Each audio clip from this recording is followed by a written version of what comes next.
At that time the prophets Haggai and Zechariah, son of Iddo, prophesied to the Jews in Judah and Jerusalem. They prophesied in the name of the God of Israel, who was over them. Zerubbabel, son of Shealtiel, and Jeshua, son of Jehozadak, responded by starting again to rebuild the temple of God in Jerusalem, and the prophets of God were with them and helped them.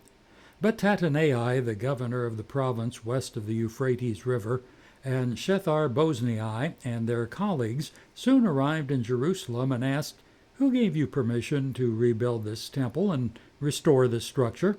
They also asked for the names of all the men working on the temple. But because their God was watching over them, the leaders of the Jews were not prevented from building until a report was sent to Darius and he returned his decision.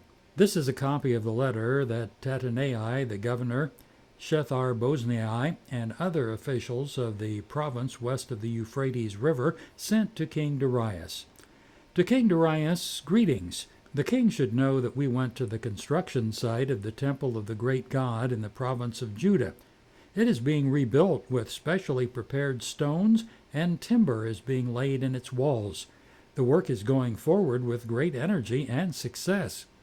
We asked the leaders, "Who gave you permission to rebuild this temple and restore this structure?"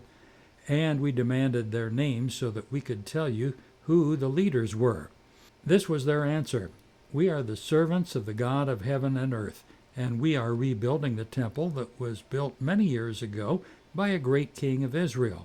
But because our ancestors angered the God of heaven, he abandoned them to King Nebuchadnezzar of Babylon, who destroyed this temple and exiled the people to Babylonia. However, King Cyrus of Babylon, during the first year of his reign, issued a decree that the temple of God should be rebuilt. King Cyrus returned the gold and silver cups that Nebuchadnezzar had taken from the temple of God in Jerusalem and had placed in the temple of Babylon. These cups were taken from that temple and presented to a man named Sheshbazzar, who King Cyrus appointed governor of Judah. The king instructed him to return the cups to their place in Jerusalem and to rebuild the temple of God there on its original site.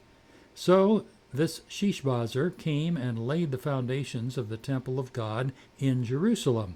The people have been working on it ever since, though it is not yet completed.